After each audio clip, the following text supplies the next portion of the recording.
خبریں گھڑتا تھا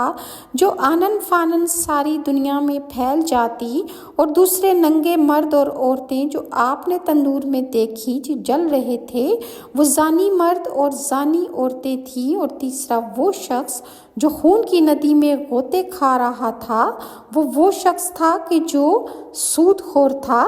اور جس کے منہ میں بار بار پتھر ڈالے جا رہے تھے، یہی وہ شخص تھا جو دنیا میں سود کھاتا تھا۔ اس سے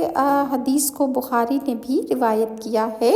اس کے علاوہ میت پر نوحہ اور بین کرنے والی عورتیں اور مرد، ان کو روز قیامت گندھک کا پاجامہ اور کھجلی کا کرتا پہنایا جائے گا۔ حضرت ابو مالک اشعری سے روایت ہے کہ نبی کریم صلی اللہ علیہ وآلہ وسلم نے ارشاد فرمایا، میری امت میں زمانہ جاہلیت کے 4 کام ایسے ہیں جنہیں لوگ نہیں چھوڑیں گے۔ نمبر